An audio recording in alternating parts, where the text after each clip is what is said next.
When governments around the world are admitting to the fact that the statistics are not accurate, you know you're finally making some sense of this information. This applies to the GDP and inflation numbers, but that's just examples of what is most likely happening in all categories.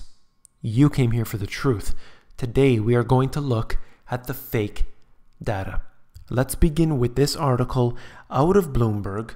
U.S. stats officials say measurements of GDP and inflation are off, and that should not surprise anyone. Now remember, this isn't you or I saying this. These are the U.S. stats officials. Prices are overstated and economic growth is understated, according to this paper. Research suggests that the Fed inflation target could be too low. What we have are numbers being provided by the government that are either outright falsified or they are made to look better than they are. But it's not going on just in the US. This is happening globally. Here is another example of that. Australia has had some technical issues. I love the way they use that term with its labor data, which, quote, look a little bit better than would otherwise have been the case. That's according to the Secretary to the Treasury. And they're commenting here on record employment growth in the final quarter of 2015. So here they are fudging the numbers, just so happens to make things look better, not worse, than they were. And of course, Australia isn't alone. You have China doing the same thing.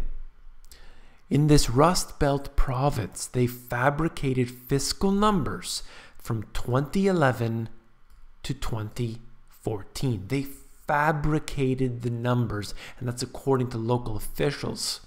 That raises fresh doubts about the accuracy of China's economic data. And of course, they're falsifying it, and everywhere else, they're falsifying it. This is what government-provided numbers are. They're not real. And then you go to what I have consistently quoted, the GDP Now statistics. Evolution of the Atlanta Fed GDP Now, real GDP forecast for 2017. You can just go to a search engine and type in GDP Now. You will find this. This is directly from their website. And what I often find, let's say the forecast is a 4% growth. Well, it's 4% growth, but within the remaining weeks until that actual final number is tallied, you see this staircase pattern that tends to form. Of course, it doesn't happen consistently like this, but it just seems that every single time the values are overstated, almost to generate this sense of, everything is going to be fine, but yet you have this staircase downward every time. The only time that I didn't see that was when Obamacare was first introduced and you had seen the value actually increase dramatically, and that was simply because Obamacare is a tax and therefore would create that spending, not on the good things that people want to buy, but unfortunately on this healthcare plan. This here is a congressional testimony. Frank Partnoy. He was talking about the Enron scandal, and this is so powerful. Specifically, Enron used derivatives and special purpose vehicles to manipulate its financial instruments in 3 ways. First, it hid spectacular losses it suffered on technology stocks. It hid huge debts incurred to finance unprofitable new businesses, including retails and service for customers. Third, it inflated the value of other troubled businesses, and then it goes on. Enron is just one very, very good example of how corporations can lie to the public. They're lying to the shareholders, and they're just lying to the public in general. And this right here is a very, very telling example of exactly what the governments do as well. Corporations are doing it, governments are doing it, and if you do it, you go to jail. And then to switch gears very quickly, billionaire investor George Soros has upped what so far has been a losing bet on the US stock market. That's according to recent filings. I hope you've seen this information before. I always think it's interesting to see what the big boys are buying and selling. So when Warren Buffett or George Soros decides to buy something, I like to pay attention. I don't necessarily would take it at face value that, if George Soros bets the market's going to go down, therefore I'm going to bet the market to go down. I just find it very interesting to see what these guys are into.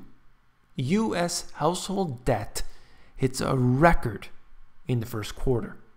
Job gains, economic growth boosted households' income and willingness to borrow. See, they're not earning anymore. The value isn't there. It's all about being able to consume more through the consumption of debt. U.S. household debt at a record high. I mean, you look at Canada, for example, where people have been buying in to their homes and creating these massive mortgages that would have been absurd just a few years ago.